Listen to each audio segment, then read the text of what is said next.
Stabil nggak? Bendera dan mural One Piece marak di Surabaya. Tak hanya di pemukiman, bendera One Piece dipasang di sejumlah mobil. Pemerintah Kota Surabaya mengaku telah melakukan edukasi ke masyarakat, terutama ke mereka yang memasang bendera One Piece bersama dengan bendera merah putih. Warga mengaku hanya ikut-ikutan. Saudara, bendera dengan gambar tengkorak dari anime One Piece belakangan ramai berkibar di ruang publik. Sejumlah warga sebut ini sebagai simbol perlawanan tanpa kekerasan.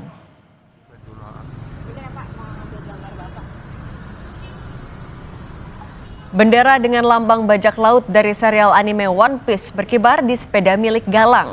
Menurutnya, ini adalah simbol solidaritas dan perlawanan tanpa kekerasan demi Indonesia yang lebih maju.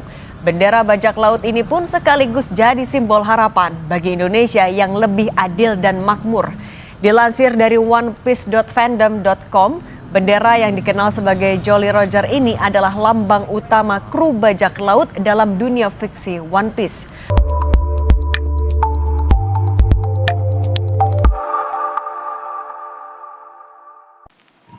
Halo teman-teman mahasiswa Pradita.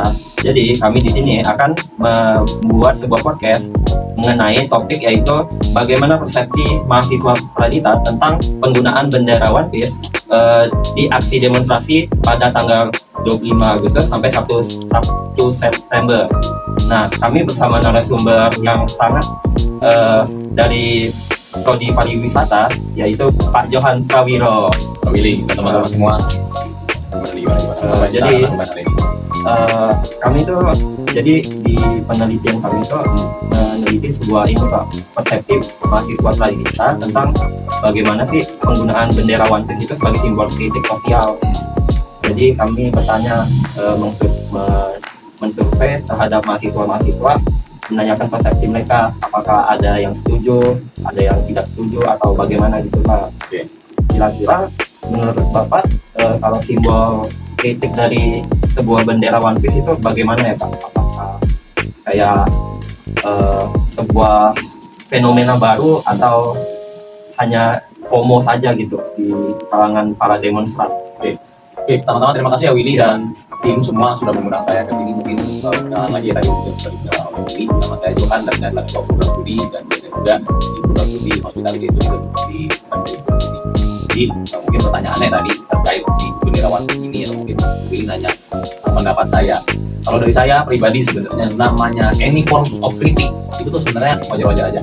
Oke, jadi sebenarnya kita mau mengkritik siapapun, kita mau mengkritik dalam bentuk apapun, sebenarnya itu normal. Oke, sebenarnya boleh-boleh aja. Kenapa? Karena kita kan hidup di society yang kita juga bicara, kita mau menyampaikan apa itu sebenarnya boleh. Nah, balik lagi makna di baliknya itu. Karena kalau kita menggunakan simbol itu kan pasti ada makna di baliknya.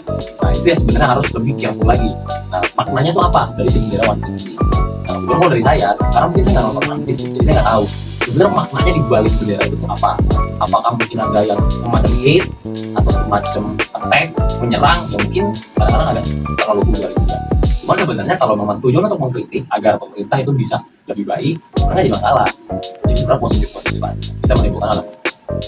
Berhubungan apa yang Bapak bilang tadi, itu sebenarnya One Piece itu ada di art mana itu dia kayak di art naga langit gitu. Itu dia melawan pemerintah yang tirani. Itu case-nya sama, mirip banget sama di situasi Indonesia sekarang yang kemarin itu. Ada pejabat istilahnya kayak orang-orang dari sananya itu, pejabat di One Piece itu yang kayak itu otoriter banget, ya menyalahgunakan jabatan yang mereka miliki.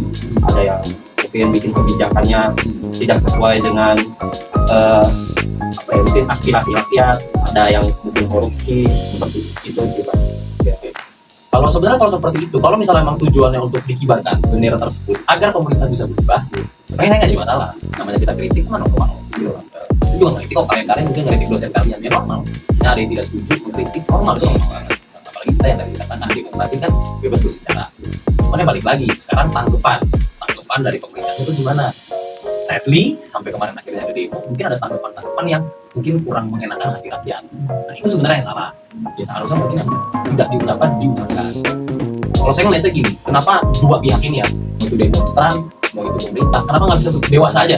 Harusnya kan ya udah saling mengkritik, pemerintah ya siap kami terima, kami kerjakan. Udah sesuatu ribut, nggak perlu ada cara yang nggak jelas dari DPR ini. Kita kira chaos, tapi jadi online lagi. Dan kita pun terdampak di sini. Tapi ini saya ya. Berhubung juga asumsi saya sih para demonstran itu kok kayak bisa ngibari bendera One Piece gitu ya, itu kayak soalnya dari karakter One Piece alias Luffy, karakter utama dari One Piece itu punya sikap atau sifat yang sangat tinggi. Dia tuh punya visi yang kuat banget untuk melawan orang-orang jahat seperti pihak otoriter dari naga langit itu, Pak. Dan itu sangat menggambarkan para demonstran menjiwai mereka gitu. Oke, sebenarnya kalau dari saya sih ya balik lagi ya, ini semua bisa kejadian sampai akhirnya semua menginisiasikan atau mereka tuh menganggap dirinya itu seperti orang Luffy ya menjadi Luffy semua gitu ya, itu semua kan ada sebab dan akibatnya. Sebabnya atau sebenarnya penyebabnya itu apa, kenapa orang-orang bisa menjiwai si Luffy itu menurut saya adalah ya mungkin yang kebijakan-kebijakan yang dilakukan oleh pemerintah, dan akhirnya rakyat jadi kesel, dan akhirnya kayak jadi Luffy kan seharusnya sebenarnya sebelum ada fenomena pengibaran bendera ini atau orang vokal terhadap pemerintah, atau nggak gini aja deh ya, saya nggak mau menakut juga ya, saya 2 kali milih Jokowi selama zamannya Pak Jokowi nggak pernah ada gitu ada yang namanya demo-demo gini, karena mungkin semua bisa terkendali, jadi kebijakan-kebijakan bisa terkendali hingga akhirnya rakyat tuh senang. Jadi saya di sini bukan ngomong kritik Jokowi ya, tapi mungkin adalah hal-hal buruk yang dilakukan, tapi rakyat masih senang, jadi rakyat masih ya masih happy, masih oke nih. Nah cuma malah sekarang kenapa saya melihat pemerintah itu makin pudar, makin benar-benar kampungan. Kalau saya lihat kebijakan-kebijakan itu juga obvious banget ingin menguntungkan mereka, hingga akhirnya muncullah fenomena tersebut. Gue gak happy sama lu, gue mau jadi lu, gue mau menghancurkan lu, padahal sebenarnya gak perlu buat apa ada seperti itu. Berhubung kayak Bapak bilang kayak selama Pak Jokowi menjabat itu kan kayak nggak ada kayak demo-demo yang seperti yang terjadi akhir-akhir ini. Mungkin kayak menurut saya tuh Pak Jokowi bisa kayak menjaga kestabilan nasional atau kayak main aman gitu ya lu. Kayak Pak Prabowo itu baru saja menjabat tapi udah ada aja kerusuhan yang terjadi. Menurut Bapak itu kenapa sih Pak? Opini aja nggak apa-apa. Kalau ini sebenarnya nggak, ini bukan opini sih. Okay, ini kalau ini saya lihat, ini yang saya lihat dari apa yang sudah terjadi di luar negeri pun sama. Presiden di mana-mana itu punya 2 fase. Atau kalau misalnya dia punya 2 periode seperti di Indonesia atau di Amerika, biasanya gini. Periode pertama dia tuh bangun image. Dia melakukan semua kebijakan-kebijakan itu yang bagus untuk rakyat, semua untuk rakyat. Jokowi bangun itu semua enak, saya ini lancar terus. Maka Jokowi. Nah, meanwhile, pas periode kedua, Pak Jokowi itu mungkin banyak kebijakan-kebijakan tuh yang sudah menjauh dari prinsipnya. Akhirnya kita bisa banyak yang mengkritik keluarga Pak Jokowi makin kaya. Ya itu kan orang mau ngomong apa terserah lah. Ya, kita mah ngomong yang kita lihat aja. Nah, di periode kedua tersebut kita juga bisa melihat dari kabinet Pak Jokowi, kabinet-kabinetnya dia itu banyak orang-orang yang dibantu oleh dia partai masuk ke situ, bukan orang-orang yang profesional yang bisa kita kerjaan. Meanwhile, di Pak Prabowo pertama dia lantik aja jajaran kabinetnya itu orang-orang partai semua. Itu bukan orang-orang yang sebenarnya itu capable untuk running hal-hal ini. Misalnya ekonomi, jadi bukan naruh ahli ekonomi, dia naruh orangnya dia. Misalnya orang apa lagi ya, kementerian yang atau kan gini deh, ya di saya dari pariwisata ya, di pariwisata dia nggak naruh orang pariwisata, dia naruh seorang sosialita di situ. Ya, saya juga nggak tahu bagaimana dia dapat posisi itu, saya juga nggak tahu. Jadi dapat. Ini kan sebenarnya adalah ini bagi-bagi jabatan. Lu udah bantu menang, lu jadi menteri. Akhirnya banyak kebijakan-kebijakan yang salah. Jujur, saya juga nggak tahu ini kebijakannya apakah DPR, apakah menterinya, apakah presiden, saya nggak tahu. Intinya kalau saya lihat ini semua tuh satu koalisi. Kan kita udah nggak ada oposisi ya, nah intinya nih koalisi ini kan semua satu koalisi. Satu koalisi ini tuh bener-bener kerjasama. Bagaimana mereka bisa menguntungkan hidup mereka. Rakyatnya nggak dapat benefit apa-apa. Makanya semua jadi marah. Jadi kalau menurut saya koalisi ini terlalu terburu-buru untuk bikin untuk mau menguntungkan mereka, terlalu terburu-buru. Harusnya tunggu aja 1 periode deh, pencitraan dulu. Ya Jokowi mana? Pencitraan dulu satu periode. Nanti periode kedua baru deh cari duit tuh semua. Harus itu. Dan BTW ini nggak cuma di Jokowi, di Pak SBY itu udah berkali-kali terjadi. Saya sempat juga baca jurnal penelitian yang ada hubungan juga sama penelitian kan. Jadi waktu 17 Agustus banyak masyarakat terutama dari kalangan anak muda itu insan mengibarkan bendera bendera Indonesia, tapi mereka mengibarkan bendera One Piece. Nah itu menarik karena apa?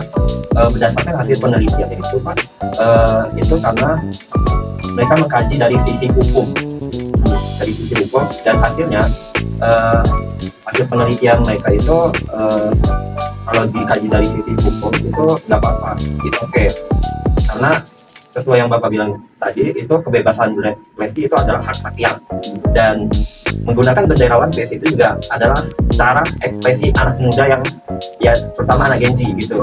Nah menurut Bapak, waktu misalnya ada orang nih mungkin waktu 17 Agustus kemarin mungkin di rumahnya ada, mereka mungkin pasang bendera Indonesia, tapi ya di samping itu mereka juga pasang bendera One Piece, mungkin di bawahnya di sini Indonesia gitu. Menurut Bapak apa itu, bagaimana Pak tanggapan Bapak? Oke, sebenarnya sih balik lagi ya, ini mau pasang bendera apapun di situ saya nggak jadi masalah.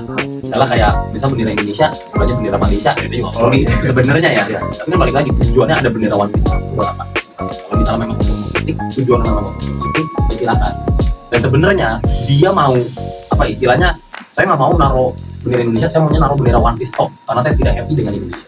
Sebenarnya kalau kita lihat secara etika, ya nggak benar juga dong. Ya, kita dilahirkan sebagai orang Indonesia, KTP kita KTP Indonesia, kenapa kita harus disrespect? Ya, kita kan disrespect orang-orang tertentu seperti pemerintah. Bukan artinya satu bangsa ini kita disrespect. Karena kan kalau 17 Agustus itu sebenarnya untuk Indonesianya as a nation, bukan pemerintah. Nah, jadi sebenarnya yang mau naruh One Piece itu tujuannya apa? Kalau misalnya tadi Willy bilang bendera terus ada One Piece-nya untuk mengkritik, ya sebenarnya nggak jadi masalah. Karena sekarang banyak tipe-tipe demonstrasi seperti ini yang terjadi juga di negara-negara lain. Misalnya kalau saya boleh cerita sedikit di Thailand ya, dulu setiap jam berapa sampai jam berapa kan national anthem itu dipasang. Zaman dulu semua tuh berhenti, semua tuh misalnya lagi kegiatan lagi jogging lagi apa, semua tuh berhenti, respect gitu, sama Thailand dan rajanya. Sekarang semenjak rajanya yang dulu mati, raja yang sekarang orang udah nggak respect sama dia, banyak kebijakan aneh dari pemerintah, sama lah kayak di Indonesia. Orang udah nggak respect, orang tuh bener-bener wah ada national anthem lanjut lagi dengan kegiatan makan lagi, nonton nih nonton lagi. Kalau yang lucu dulu apa namanya, saya pernah diceritain juga di Thailand tuh di bioskop itu ada yang namanya iklan rajanya, propaganda juga sih sebenarnya sama kayak sekarang propaganda juga, tapi setiap iklan itu main orang jadi respect.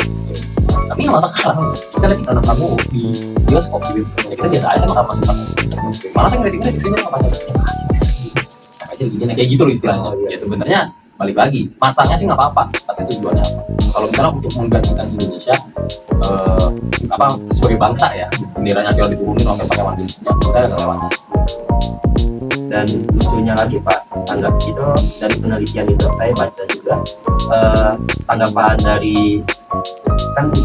dari pejabat-pejabat yang melihat ada para kalangan anak muda yang mengibarkan bendera itu, kayak mereka seolah-olah tidak suka gitu, kayak tidak nyaman, kayak kalangan anak muda yang mengibarkan bendera itu seolah-olah menyerang mereka gitu.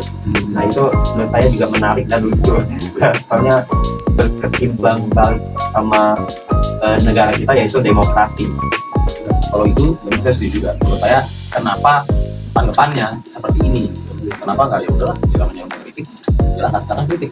Kayak saya nih misalnya saya di sini sebagai pimpinan juga, saya selalu bilang saya terima kritik dan saran apapun itu. Silakan saya tidak. Itu sih yang sangat disayangkan. Bocah banget kalau saya bilang. Oke. Maaf dulu nggak apa-apa. Mungkin sekian dari podcast kami dari kelompok 6 untuk matkul etika budaya. Untuk Pak Johan Prawiro, terima kasih atas penyampaian yang disampaikan di podcast kami. Kami sangat berterima kasih atas waktu luang Bapak dan itu sangat berharga bagi kami Pak. Saya terima kasih nih sudah dilibatkan dan bisa beropini. Ya, Pak. Terima kasih. Terima kasih banyak Pak. Terima kasih semua. Sampai lain kali teman-teman. Terima kasih.